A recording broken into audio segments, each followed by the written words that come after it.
Skandal raksasa di mangkuk nasi kita. Sebuah kenyataan pahit yang mungkin tak pernah kita bayangkan sebelumnya. Di balik setiap butir nasi yang kita santap, ternyata tersembunyi kisah kelicikan dan pengkhianatan yang luar biasa. Nasi, makanan pokok yang menjadi simbol kehangatan keluarga Indonesia, kini tercoreng oleh ulah segelintir pihak yang hanya mementingkan keuntungan pribadi. Bayangkan, nasi yang kita makan setiap hari ternyata jadi objek penipuan besar-besaran. Kecurangan ini bukan hanya soal rasa atau kualitas, tapi juga menyangkut kepercayaan dan keamanan pangan kita semua. Setiap keluarga dari Sabang sampai Merauke berpotensi menjadi korban dari praktik curang yang merugikan. 212 merek beras diduga melakukan praktik curang, menjual beras kualitas rendah dalam kemasan premium.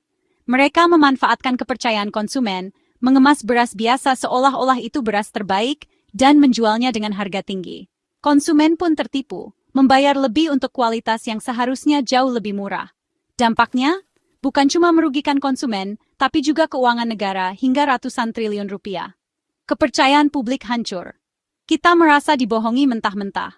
Harga beras melonjak, daya beli masyarakat menurun, dan banyak keluarga harus berhemat demi bisa makan nasi setiap hari. Setiap suap nasi premium ternyata hanya campuran beras biasa. Tak hanya soal rasa, tapi juga soal hak kita sebagai konsumen untuk mendapatkan produk yang jujur dan berkualitas. Penipuan ini benar-benar melukai hati rakyat. Skandal ini menampar kita semua, membuktikan lemahnya pengawasan pangan dan keserakahan oknum di rantai pasok. Pemerintah dan aparat penegak hukum pun akhirnya turun tangan, melakukan inspeksi dan investigasi di berbagai titik. Anomali harga gabah yang anjlok di petani, tapi harga beras di pasar meroket, memicu investigasi besar-besaran. Petani menjerit karena hasil panen dihargai murah, sementara konsumen harus membayar mahal. Ada rantai distribusi yang tidak sehat di balik semua ini. Terbongkarlah mafia yang mengatur harga dan menjadikan perut rakyat sebagai ladang keuntungan haram. Mereka bermain di balik layar, mengatur distribusi dan harga demi memperkaya diri sendiri, tanpa peduli penderitaan rakyat kecil. Ini alarm keras, sistem pangan kita sedang sakit. Jika dibiarkan, bukan tidak mungkin krisis pangan akan semakin parah dan menimpa lebih banyak orang. Kemarahan publik harus jadi energi untuk menuntut perubahan nyata. Kita harus bersatu, menuntut transparansi, keadilan, dan perlindungan bagi seluruh rakyat Indonesia, agar skandal seperti ini tak terulang lagi. Permainan curang di balik kemasan premium. Di balik kemasan yang tampak mewah dan berkilau di rak supermarket, ada praktik curang yang merugikan banyak orang.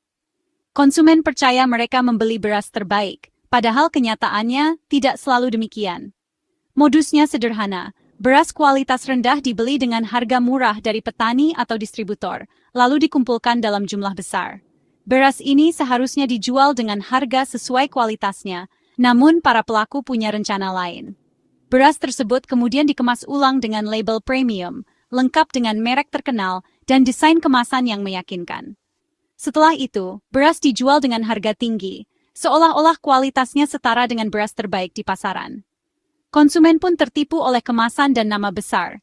Akibatnya, banyak orang membayar harga mahal untuk beras yang kualitasnya jauh di bawah harapan.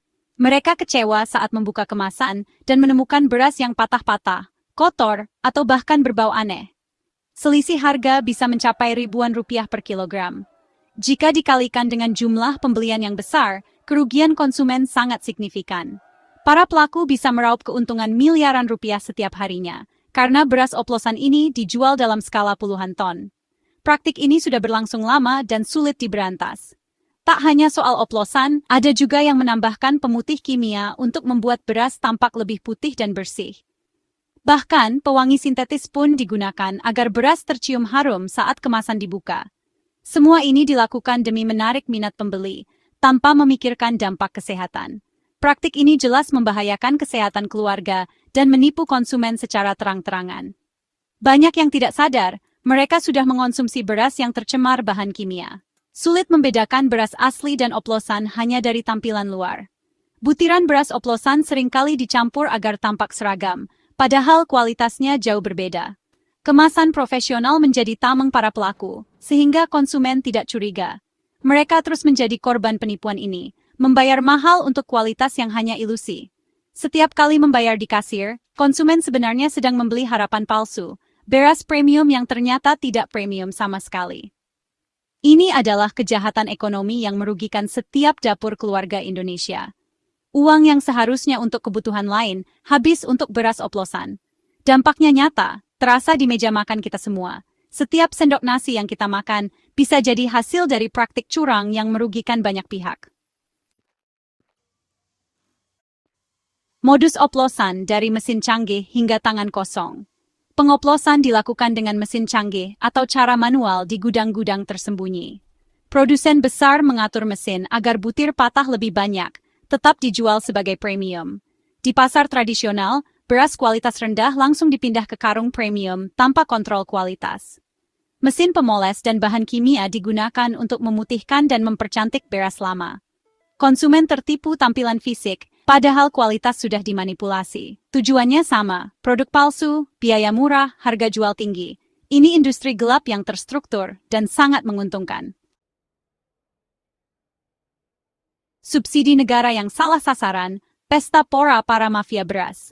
Negara menggelontorkan subsidi triliunan rupiah untuk petani pupuk, benih, alat, irigasi. Tapi mafia beras justru menikmati hasil subsidi itu, membeli gabah murah lalu menjual beras oplosan dengan harga premium. Manfaat subsidi tak pernah sampai ke konsumen, hanya memperkaya pelaku curang.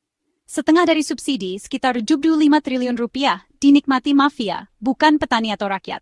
Negara berusaha membantu dari hulu, tapi hasilnya dibajak di hilir. Subsidi berubah jadi bahan bakar kejahatan ekonomi. Petani tetap miskin, konsumen membayar mahal, mafia berpesta pora. Skandal beras oplosan ini menciptakan lingkaran setan kerugian yang sangat merugikan bagi petani, negara, dan konsumen. Di balik setiap butir beras yang sampai ke meja makan, ada kisah pilu yang jarang terdengar. Praktik curang ini bukan hanya sekadar kejahatan ekonomi, tapi juga tragedi sosial yang menghancurkan harapan banyak pihak. Petani menjadi korban pertama dan utama. Harga gabah ditekan serendah mungkin, hasil panen mereka dioplos tanpa ampun, dan pada akhirnya, mereka tetap terjebak dalam kemiskinan. Jerih payah berbulan-bulan seolah tak berarti, karena keuntungan justru dinikmati oleh pihak-pihak yang tak pernah turun ke sawah. Negara pun ikut menanggung kerugian besar. Subsidi ratusan triliun rupiah yang seharusnya membantu petani dan menstabilkan harga justru menguap begitu saja, masuk ke kantong mafia beras dan oknum tak bertanggung jawab. Uang rakyat hilang tanpa jejak. Dana publik yang seharusnya digunakan untuk membangun infrastruktur desa, memperbaiki irigasi, dan meningkatkan kesejahteraan masyarakat, malah memperkaya pelaku curang. Akibatnya, pembangunan terhambat dan ketimpangan sosial semakin melebar. Konsumen pun menjadi pihak yang paling dirugikan. Mereka dipaksa membayar harga premium untuk beras berkualitas rendah. Bahkan seringkali beras yang dibeli mengandung campuran yang membahayakan kesehatan. Uang belanja habis untuk kebohongan yang terus berulang. Setiap kilogram beras yang kita beli mengandung unsur penipuan dan ketidakadilan. Konsumen tidak pernah benar-benar tahu apa yang mereka konsumsi, dan kepercayaan terhadap sistem pangan nasional pun terkikis. Sistem tata niaga beras benar-benar rusak. Petani ditekan, negara dirampok, konsumen ditipu, dan keadilan seolah lenyap dari rantai distribusi pangan kita. Hanya produsen dan distributor nakal yang diuntungkan. Mereka menikmati kekayaan instan, sementara jutaan orang lain harus menanggung akibatnya. Mereka membangun kemewahan dan gaya hidup mewah di atas penderitaan petani dan rakyat kecil. Ketimpangan semakin nyata di depan mata. Rantai kerugian dan ketidakadilan ini harus segera diputus. Demi ketahanan pangan sejati, demi masa depan petani, negara, dan seluruh rakyat Indonesia, perubahan harus dimulai sekarang. Pemerintah tak tinggal diam menghadapi kejahatan masif ini. Menteri Pertanian melaporkan kasus ke Satgas Pangan Polri yang langsung bergerak cepat. Status kasus naik jadi penyidikan pidana. Proses hukum resmi dimulai. Satgas menyita 2.001 ton beras oplosan dari berbagai merek terkenal. Bukti betapa luasnya jaringan pelaku. Pemeriksaan maraton saksi dari laboratorium, pakar konsumen, produsen, dan distributor diperiksa. 25 perusahaan sudah masuk radar penyelidikan. Jumlahnya terus bertambah. Penegakan hukum ini jadi harapan baru publik. Publik menanti siapa dalang di balik skandal ini dan hukuman setimpal untuk mereka. Hanya penegakan hukum tegas yang bisa memulihkan kepercayaan masyarakat. Pemerintah mengambil langkah unik, tidak menarik 12 merek beras oplosan dari pasar. Penarikan massal dikhawatirkan memicu kepanikan dan kelangkaan beras. Solusinya, produsen dipaksa menurunkan harga jual, mengurangi kerugian konsumen. Harga turun, meski kualitas tak sesuai label, setidaknya lebih adil bagi pembeli. Proses hukum tetap berjalan, penurunan harga bukan pengampunan. Pemerintah menyeimbangkan perlindungan konsumen dan stabilitas pasar. Ancaman pidana tetap menanti pelaku yang terbukti bersalah. Langkah ini solusi sementara, sambil menunggu keadilan ditegakkan. Apakah beras oplosan ini aman dimakan? Menteri Pertanian menegaskan mayoritas hanya campuran kualitas, bukan bahan berbahaya. Secara umum, beras tetap aman dikonsumsi, meski tak sesuai standar mutu premium.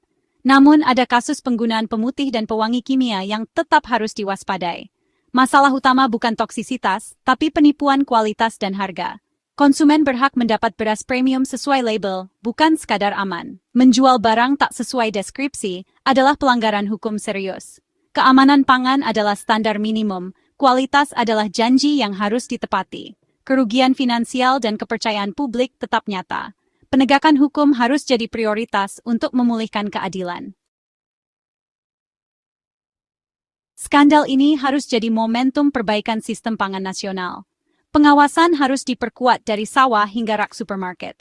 Teknologi seperti QR Code bisa melacak jejak produk, mempersempit ruang pelaku curang. Transparansi dan akses informasi asal-usul beras wajib dibuka untuk publik. Perlindungan petani jadi prioritas, harga beli gabah harus adil, koperasi desa diperkuat. Penegakan hukum tegas, penyitaan aset mafia, dan hukuman berat harus diterapkan. Edukasi konsumen penting. Jadi pembeli cerdas, teliti kemasan, laporkan kejanggalan. Kesadaran kolektif masyarakat adalah benteng pertahanan sosial. Skandal ini luka, tapi juga titik balik menuju sistem pangan adil dan transparan. Perjuangan kedaulatan pangan dimulai dari kejujuran di setiap butir nasi yang kita santap.